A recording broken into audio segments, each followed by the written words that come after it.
Thank you for staying with us, dear viewers. So our topic for tonight is human capital here in Egypt, and how can it be a source for national income. And our guest is Dr. Shahira Gayar, the consultant and in the fields of change and human capabilities. Dr. Shahira, so human capital, I like always to start by definitions. So how best can you define human capital? Some define it, as knowledge capital, social capital, emotional capital. And the talk here is about the skills, the abilities, the experience, the intelligence, the training, and so on and so forth. Yeah. Well, I'd like to simplify it. The word capital refers somewhat to an asset, something that you could invest in and build on to maximize the value. In human resources, we consider human capital are people that are special human specimens that are receivables to development and upgrade. Okay. These are human capitals. Mm-hmm. Okay. Very interesting definition. So if we talk about the... That's from a point of view from the human capabilities point of view. Right. We see potential, what could be, not only what is there in a human. Okay, very important. So the difference between knowledge capital, social capital, and emotional capital? They are not separated as they seem to be, because human beings are one unit. Some are specialized and experienced and has potential in certain areas according to their knowledge, experience, education, and character style and psychological capabilities. People are considered social capitals when they are expressive or amiable characters. They have a lot of potential, plus their experience and knowledge. People with, we call them financial capital, people that are, I'm talking from human potential, people that are good with numbers and numerical equations. We call them financial capital. So we have human capital in every field, depending on their, I'd like to say potential, not what they have, because sometimes we have people who are experienced, well-educated, but they do not develop enough. They just pause, they just freeze at a certain level, so they get passed by. Okay, so knowing that Egypt's population is largely a youth population, so certainly the prospect for investment in the young population in the capital of such a population dominated by youngsters is big and wide, dynamic, I guess, and should have many opportunities and should have a lot of plans and schemes. Well, let me put it that way. Egypt has a very diversified economy. We have diverse sources of income and income generating fields. One of the most,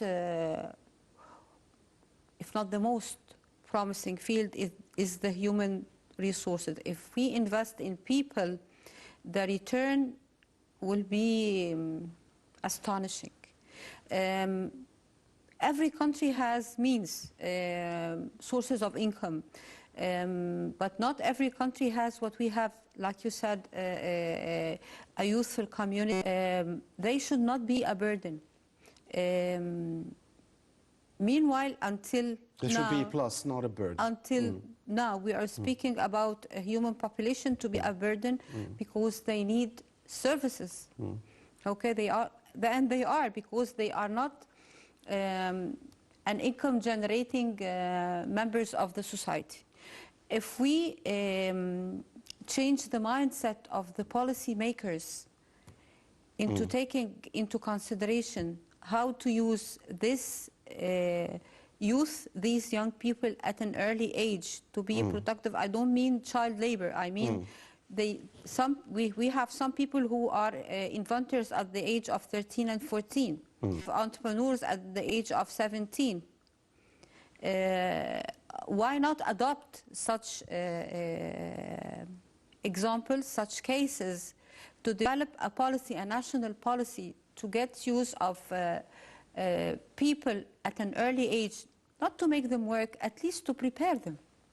The majority of the Egyptian children, they are in the same systematic educational system. We're making mass production of people. That's not right. People are different, and they have different potentials, and we need to treat them differently. That's on one side. On the other hand, the world out there is demand for such people. For example, not only the Gulf area who are for vocational labor, or the blue collars as we call them, the workers. We have places or complete regions like Europe, Western Europe, Eastern Europe, Latin America, the Far East. They have population, but there are some specialties that are simply not there. Okay. We only have it in Egypt. So here you're talking about the line of exporting labor, but of course, if we are talking about the development of our human capital here in Egypt, then it shall serve locally. You mean? Yeah, it shall serve locally, and we could also export labor. Okay, we HR people, we call the HR department is not a production department in any organization. It is not a marketing department, so it does not yield direct revenue, but it is a profit center for the organization. If we consider Egypt to be an organization, how do we benefit from this? The HR department becomes a profit center by selecting, recruiting, training, and exporting their people. Sometimes, as companies, you know, we have one of the pioneer businessmen in Egypt. I don't want to say the name or the title. They have invested in 3 people in the 90s. This organization invested in 3 designers in the 90s. They have been sent to Italy. They were designers and not engineers. These 3 have got us the first place worldwide until now in that industry. And they are training other people. We have second generation and third generation, and we are exporting them like the football players. We are giving them away for benefit just by training the right people and following up with their training. Of course, they have to be a material fit. I cannot have a person working in public relations and that person is an introvert, for example. Okay, so I need to pick up the right material or the right personality or the right nature, character, and then I build on it. That's building up human capital. Egypt has a diversified skills workforce. Okay, we are not specialized in one thing. For example, you name any country in the world, most probably they would be famous for one thing that they are clever at and they are exporting, most probably at the beginning to start with. In Egypt, we have agriculture. We have people with expertise in agriculture, in folklore and authentic production, in textile and cloth making, in the oil and petroleum sector, tourism. We've been hosting tourists for as long as there has been Egypt. Okay, so we have different expertise, we have different fields that we could build on. Now things are very diversified and very specified worldwide. um, people are categorized like products, sorry to say, but I don't mean it in the bad way. If you have a product, then you have class A product, class B, and class C. And there is demand for the three grades, for the three categories. If I am hiring or recruiting in a certain field, I need to know which class am I hiring. That's the employer. That's of course while noting that the skills of all of us are different. I mean, some of us excel in communication, others in mental health, others in problem solving, others in academic. Let's make it simple for the viewer. Others technically, others in sports, others. If I'm the Ministry of, if I were the Ministry of Education as a virtual person, I have millions and millions of children are being entering the system, the educational system. We should start at early age discovering the potentials of each kid. AI, we have applications now that the artificial intelligence helps us figure out things. We don't have to pick one child by one child. Okay, we have some tests, some let's say questionnaires that pinpoint the main or the primary skills that are embedded in a child before school years. I mean, at the age of 4, 3, 5. It shows we feed the machine or the computer what we are looking for, and the algorithm embedded in the program would pinpoint each and every child with a whole path of education or training. Not all people are cut or are made to have a degree and like a degree or something and become a regular employee, like a white collar, I mean. People are by nature handy. That's when the study of different types of intelligence steps in. People, like you said, they have kinesthetic intelligence. These are the people who are athletes, good athletes, that have verbal intelligence. Others have numerical intelligence, geographic intelligence. If we use this well, then we should have a product or a person or a citizen that is well fit into the society and is qualified enough to be exported as a worker in him or herself to work abroad, or exporting his or her services. I know that I'm talking about utopia, an HR utopia. No. But with the tools we have nowadays, the technology and the AI applications, it could be done if we have the will and the correct management. Yeah, that's very important. We have more because than if 2,400 places that provide vocational training in Egypt. And still... Because if we use artificial intelligence, in a bad way, or if those experts who are overseeing this program that is characterizing or classifying children according, if there is one or two even tiny defaults in the theory, or that would be a huge problem. I mean, we would be wrecking generations. Sometimes we do. Speaking of artificial intelligence is still a tool and will always be a tool. And we would be limiting. Yes. We would be also limiting the potential of our youngsters. It is the genie of the lamp. I tell the machine what I want, and it does the work for me. But first of all, I've got to have a policy, feed it to the machine, follow it up, and fine-tune our programs. I'm not only talking about programs, training programs. I'm on-the-job training, people who are working on the field. I'm talking about new special emerged, and we are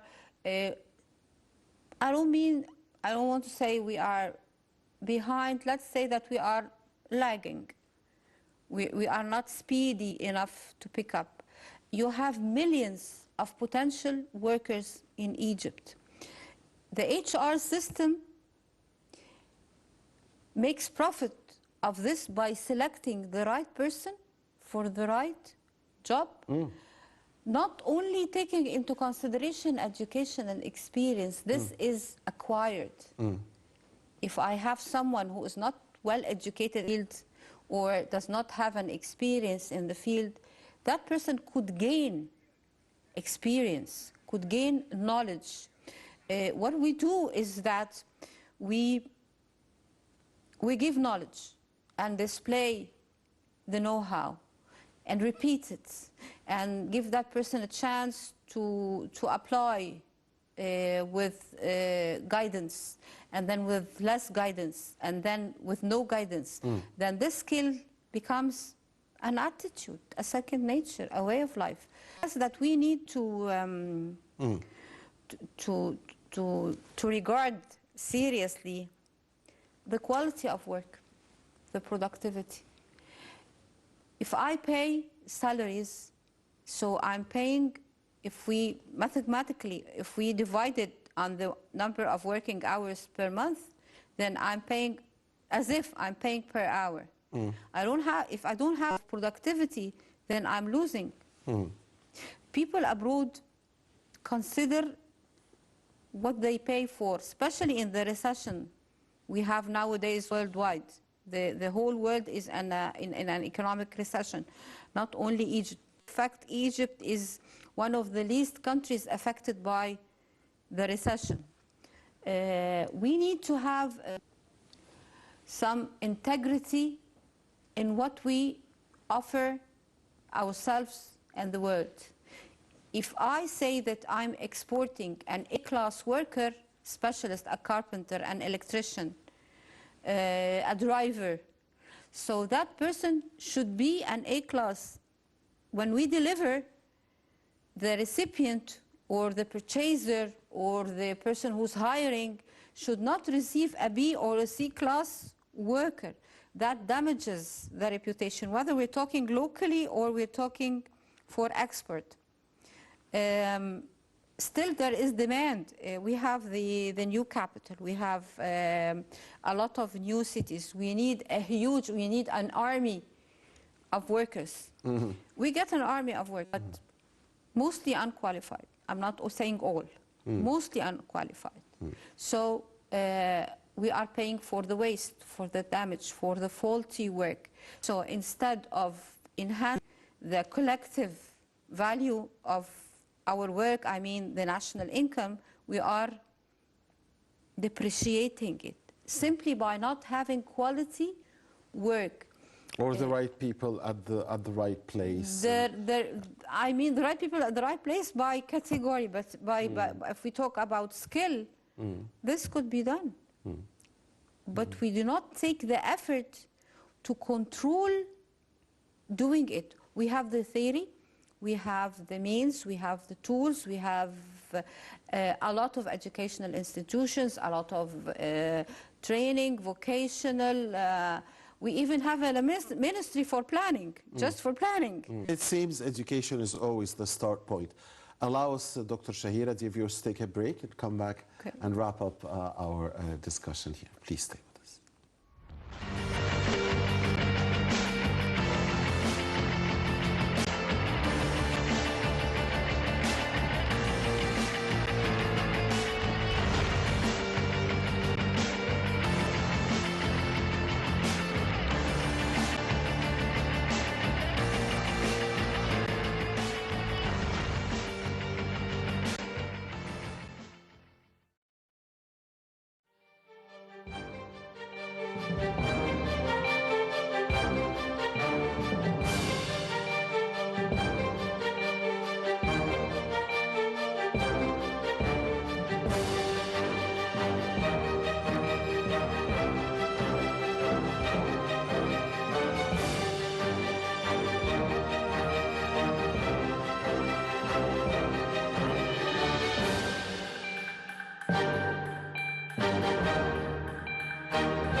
Thank you for staying with us, dear viewers, and welcome back. We are here with Dr. Shahira Gayar, the Change and Human Capabilities Consultant. Dr. Shahira, so what can we do now, today, to best benefit from our great asset, our population, our human capital? We talked about, how to plan for the future, how to the fact that there's great potential for our young population, population dominated by youth. But what do we do now? I mean, now the world, as you were saying a few minutes ago, the world is in economic, Egypt is trying to go back on its feet again. So what do we do today to best benefit from our workforce, from our talented population, really? I mean, by nature, Egyptians are gifted in many things. So even if they don't get the on-hand training or the excessive condensed education and so on, there is some sort of talent here or there that is not used. Well, I like a lot very much the word today, now, because education, as in my dream that I've explained, it's a 12 to 16 year journey. We cannot wait that long. But we could start with the quick fix and build on it. It's no secret that we have a huge inflation. The world is in recession. The worldwide political and economic circumstances are not that bright, but still we have two things that we could work on, or two fields that we could work on with expected success. The foreign exchange rate, still the Egyptian pound versus the American dollar or whatever currency is not that good. If we look at the bright side of it, makes the Egyptian products cheap. So this encourages exports naturally. So we need to work on in agriculture and export more with all that it takes. Facilities, credit, exemption, you name it. And we, alongside, we train the people who work in these fields so that we could produce quality product. Egyptians will buy. The boycott because of the Gaza war, there are so many Egyptian brands have emerged, and they are not cheap, but they are quality products, and people are paying. People are paying. They want to boycott those companies that back Israel, the aggressor, against the Palestinians. Aside from the Egyptian products that were out there are not cheap, and if they were priced at a certain level, yes, they could have dominated. Yes. But because their prices are actually very close to the prices, or even equal to the price of the products that have been boycotted, so some people are now questioning whether the chips. The chips, we have many brands, and they are not cheap. Some are good and some are not. The consumer, and especially the Egyptian consumer, is very smart. They are going to filter soon. This has been going on for a few months only. Okay, so we are not stable yet. But the good thing is, away from the political side and away from the patriotic side and our feelings for what's happening in Gaza, still you are, science of management marketing, you are substituting a brand with another brand.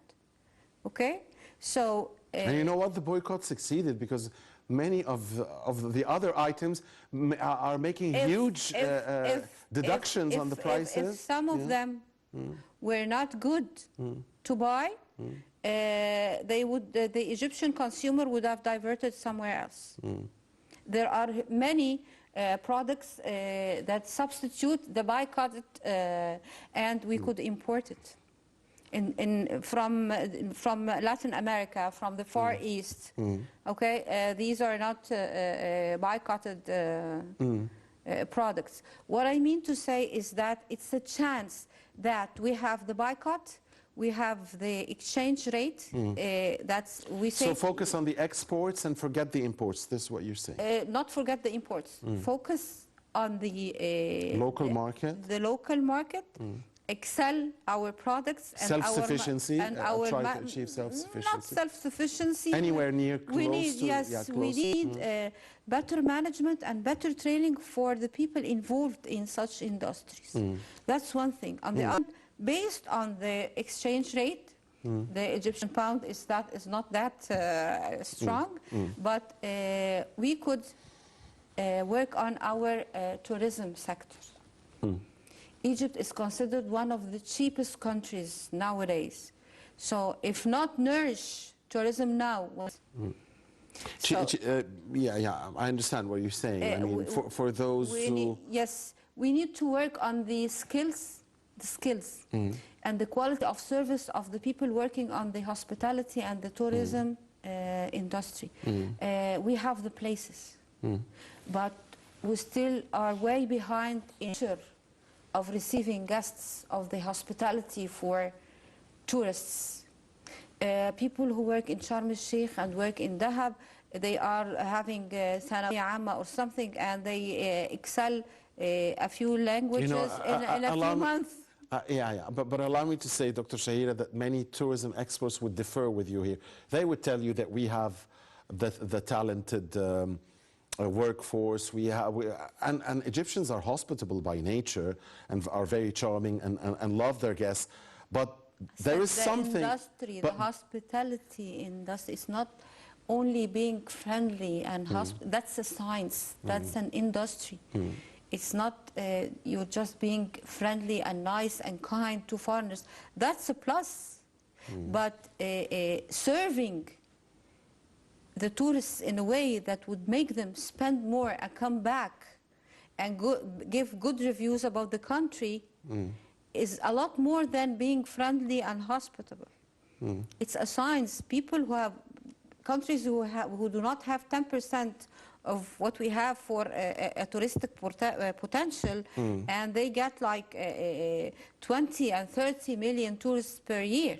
Yeah, I mean, there is no question that as it's far not about as the potential, of course it's not about the places. It's about management, and it's not about people, hospitality, or being friendly. That's the point I was mentioning. I was just saying that, of course, everybody knows that Egypt's potential, especially in the field of tourism, is much, much bigger than what's being achieved. It's unmatchable. Right, there is a huge gap between what is being achieved, especially in the field of tourism. Egypt, one of the richest countries in heritage worldwide. And this is one of the quickest areas that we could generate national income, foreign exchange currency, and market Egypt as a country with its political and cultural weight that she deserves worldwide. There could be some problems in marketing, yeah.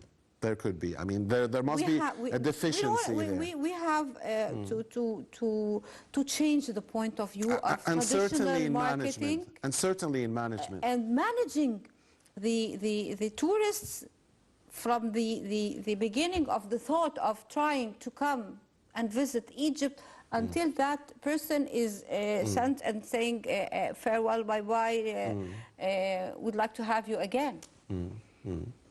And we are a beautiful country. We are a cultural country. We have beautiful people, very hospitable, but they are not well trained to receive tourists.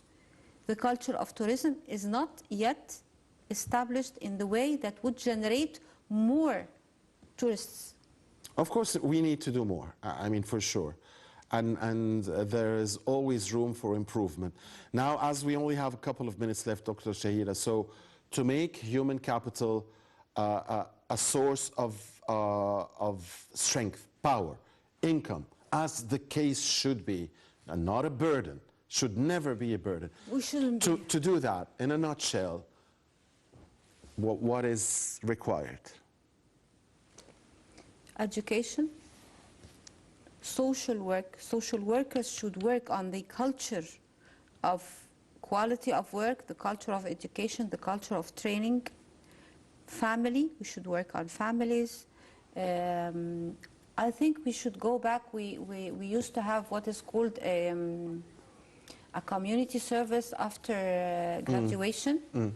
Now we have it only for, I think, doctors, physicians only. Nobody is obliged to make community service except physicians. I think we should go back to having our youth doing community service so they would work for community and not for money at the beginning. That would alter and improve. And maybe that will allow them to try 1, 2, 3 different fields, areas, and discover their point of view themselves. of being employed. They are so haughty. Our graduates are so haughty. They want everything.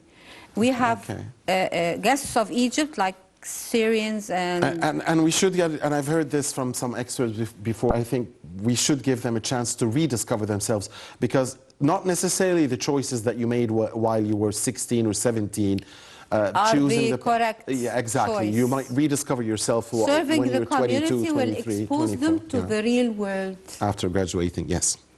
Dr. Shahira Gayar, the Change and Human Capabilities Consultant and the lecturer at the School of Business at the AAST.